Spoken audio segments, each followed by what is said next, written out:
सभी का स्वागत है। मिनिस्ट्री ऑफ एजुकेशन के डायरेक्शन के अनुसार इस वेबसाइट पे नीट के लिए कुछ मॉक पेपर जारी किया गया है। मैं सबसे पहले आपको बताता हूं इन मॉक पेपर्स को आपको कैसे देखना है। उसके बाद मैं आपको बताऊंगा क्या यह जो मॉक पेपर जारी किया गया है आपको करना चाहिए या नहीं।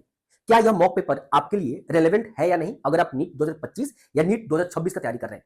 कुछ यूट्यूब पे बताए जा रहे हैं कि इस मॉक पेपर से 75% क्वेश्चन इस बार नीट में आएगा। क्या यह गलत है या सही, ये भी मैं आपको बताऊंगा। और एक बात मैं आपको समझा दूंगा कि नीट का पेपर प्रोफेसर किस तरीके से बनाते हैं, कैसे जनरेट करते हैं, ताकि आपके मन में जो भ्रम है वो खत्म हो जाए। शुरू करते हैं। आप सभी चैनल को सब्सक्राइब कर लीजिए। सबसे पहले आप सभी को neettest.tudor.ai वेबसाइट पर विजिट करना है। मैं डायरेक्ट लिंक अपने डिस्क्रिप्शन बॉक्स में दे दूंगा।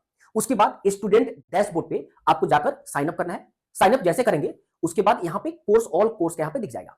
यहाँ पे मॉक पेपर आपको दिखाई देगा। इस मॉक पेपर पे आप सभी को क्लिक जैसे करेंगे यहाँ पे देखो 10 मॉक पेपर आपको दिख गया। ये सभी मॉक पेपर है और यह जो मॉक पेपर है यहाँ पे किसी एक मॉक पेपर पे क्लिक करेंगे आप। यहाँ पे कंसेंट आप दे देंगे। यहाँ पे कंसेंट आपने दे दिया, ठीक है।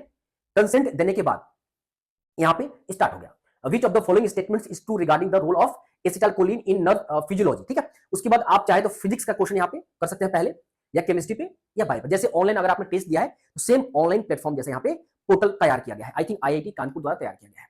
अब क्वेश्चन यह बनता है क्या यह मॉक पेपर आपको करना चाहिए या नहीं। देखो आप चाहो तो यह मॉक पेपर आप कर सकते हो फिजिक्स केमिस्ट्री का, स्पेशली प्रैक्टिस के लिए। आप बायो भी कर सकते हो, प्रैक्टिस कर सकते हो। लेकिन इसमें क्या डिमेरिट है, क्यों रेलेवेंट नहीं है। इस मॉक पेपर में पुराने एनसीईआरटी का जो सिलेबस है उसी पे बेस्ड यह मॉक पेपर बनाया गया है। मतलब जो चैप्टर्स डिलीट कर दिया गया है उन चैप्टर्स से भी इस मॉक पेपर में क्वेश्चंस डाला गया है। तो एक बात तो साफ हो गया कि यह मॉक पेपर पूरी तरीके से रेलेवेंट नहीं है, क्योंकि नए सिलेबस के अनुसार इसमें क्वेश्चंस नहीं दिए गए हैं। हां, आप प्रैक्टिस के लिए चाहो तो फिजिक्स केमिस्ट्री या बायो प्रैक्टिस कर सकते हो। जो भी नए सिलेबस के अकॉर्डिंग चैप्टर्स आ रहे हैं उन चैप्टर्स के क्वेश्चंस यहां पे सिलेक्ट करके कर सकते हो। अब एक बात मैं आपको बता दूं कि यह जो मॉक पेपर रेलेवेंट 100% तो नहीं है। तो क्या कुछ यूट्यूब पे बताया जा रहा है कि इसमें से 75% क्वेश्चन आ सकता है। एक बात बता दूं, अगर यह मॉक पेपर पूरी तरीके से रेलेवेंट होता ना तो न्यू सिलेबस पे बेस्ड होता। मिनिस्ट्री ऑफ एजुकेशन ने यूं ही जारी कर दिया है, ले लो कर लो। आप जरा सोचो, अगर नीट 2025-26 के लिए यह मॉक पेपर अगर प्रिपेयर किया गया होता तो नए सिलेबस के अकॉर्डिंग होता, राइट। इसलिए प्रैक्टिस के लिए कर सकते हो, बट ये बिल्कुल भ्रम मत पालना कि इसमें से नीट 2025 में सेम क्वेश्चन आ जाएंगे। अब क्वेश्चन ये बनता है कि क्वेश्चन कैसे सेट होता है। देखो जितने भी प्रोफेसर क्वेश्चन सेट करते हैं नीट के लिए हर साल, वो क्वेश्चंस स्पेशली फिजिक्स और केमिस्ट्री में नए क्वेश्चंस को जनरेट करते हैं खुद से, ताकि वो क्वेश्चंस कहीं मिले नहीं। हाँ, बाई चांस कहीं से क्वेश्चन मैच कर जाए वो अलग बात है, बट नए जनरेट क्वेश्चन किए जाते हैं। हो सकता है कि वैल्यू बेस्ड क्वेश्चन चेंज कर दिया जाए। हाँ, एनसीईआरटी से डायरेक्ट क्वेश्चन पिक किया जा सकता है। अब एक बात सोचो, आज से 2 या 3 साल पहले इंडिया का बहुत बड़ा कोचिंग है ऑफलाइन, वहां पे मॉक टेस्ट हुआ था।